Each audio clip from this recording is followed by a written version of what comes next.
नमस्कार। आज हम बात कर रहे हैं राजस्थान की। मतलब ये बना कैसे? क्षेत्रफल के हिसाब से भारत का सबसे बड़ा राज्य। हमारे पास राजस्थान एकीकरण की गाथा के कुछ हिस्से हैं और इनसे पता चलता है कि आज का जो राजस्थान है उससे बनने में करीब 9 साल लग गए और जो फाइनल शक्ल है वो तो 1 नवंबर 1956 को मिली। तो सवाल ये उठता है कि राजस्थान का स्थापना दिवस 30 मार्च 1949 है या फिर 1956? ये थोड़ा कंफ्यूजिंग है। हाँ, ये सवाल बिल्कुल जायज है। असल में दोनों तारीखें महत्वपूर्ण हैं पर अलग अलग वजहों से। और ये सफर मतलब आसान तो बिल्कुल नहीं था। 19 रियासतें थीं, सबको एक साथ लाना। जी हाँ, 19 रियासतें। और सूत्र बताते हैं कि कुछ तो जैसे जोधपुर, जैसलमेर, बीकानेर, ये तो पाकिस्तान में जाने का सोच रही थी। सच में? पाकिस्तान और उदयपुर, सुनने में आया वो तो एक अलग देश ही बनाना चाहते थे। बिल्कुल, उदयपुर की महत्वाकांक्षा अलग राष्ट्र की थी। तो मतलब हालात काफी पेचीदा थे। हाँ, और कहते हैं कि सरदार वल्लभ भाई पटेल ने दखल दिया तब जाके बात बनी। चलिए इसी कहानी को थोड़ा और कुरेदते हैं। तो जो पहली बड़ी तारीख है 30 मार्च 1949, उस दिन बना वृहत राजस्थान संघ और इसी को हम राजस्थान दिवस मनाते हैं। सही कहा। और फिर उसके फौरन बाद 15 मई 1949 को मत्स्य संघ भी इसमें आ मिला। जी। लेकिन ये समझना जरूरी है कि ये सब एकदम सीधी रेखा में नहीं हुआ। इसमें कई मोड़ थे, कई मुश्किलें थीं। जैसे सिरोही का मामला ही ले लीजिए। उसका कुछ हिस्सा पहले बम्बई प्रांत में, मतलब आज के गुजरात में चला गया। अच्छा। हाँ, फिर जब विरोध हुआ तो जनवरी 1950 में वो हिस्सा राजस्थान में आया। पर कहानी यही खत्म नहीं हुई। आबू रोड और देलवाड़ा तहसील वो फिर बम्बई प्रांत में ही रही। अरे जी, और वो आखिरकार 1 नवंबर 1956 को काफी स्थानीय विरोध के बाद राजस्थान को मिली। और अजमेर का तो अलग ही मामला था। वो हमेशा ब्रिटिश राज में सीधे केंद्र के अधीन था। हाँ, अजमेर मेरवाड़ा, बिल्कुल। वो 1 नवंबर 1956 तक एक अलग केंद्र शासित राज्य रहा। हरिभाई उपाध्याय वहाँ मुख्यमंत्री भी थे। फिर वो राजस्थान में शामिल हुआ। तो हर इलाके की अपनी एक अलग यात्रा रही है। ये तो बड़ी रियासतों की बात हुई। लेकिन जिक्र मिलता है कि छोटी रियासतें भी कुछ कम नहीं थी, जैसे कोटा, बूंदी, झालावाड़। हाँ, वो अपना हाड़ौती यूनियन बनाने की सोच रहे थे। और डूंगरपुर, बांसवाड़ा, प्रतापगढ़ वो बांगड़ प्रदेश बनाना चाहते थे। सही। और केंद्र सरकार का विचार था कि इनको शायद मध्य भारत में मिला दिया जाए। दूसरी तरफ मेवाड़ चाहता था कि ये सब उसमें मिल जाए।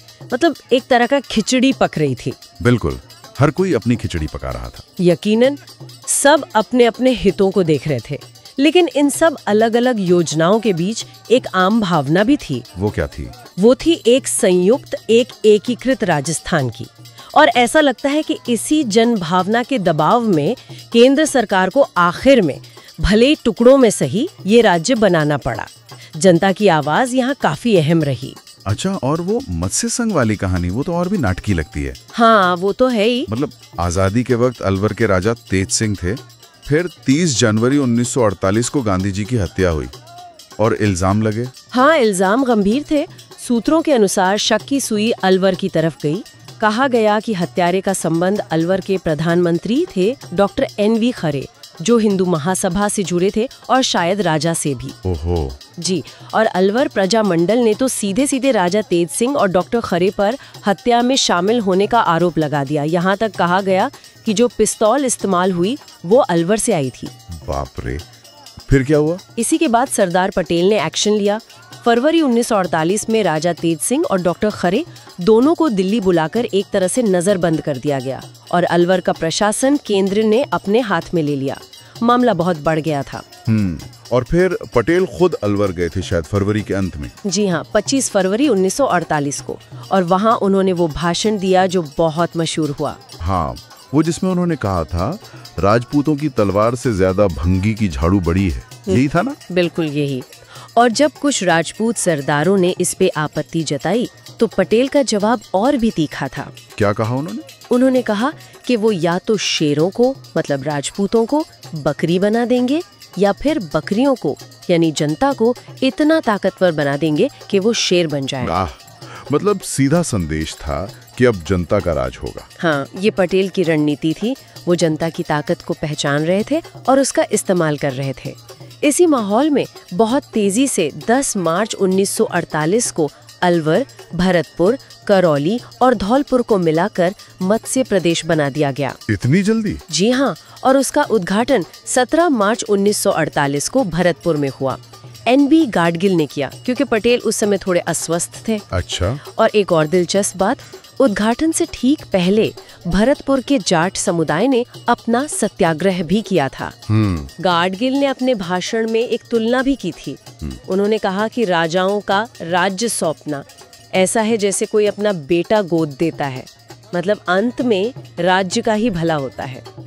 तो इन सारी बातों से मतलब ये साफ हो जाता है कि राजस्थान का बनना सिर्फ कोई प्रशासनिक काम नहीं था, ये बहुत ही जटिल प्रक्रिया थी।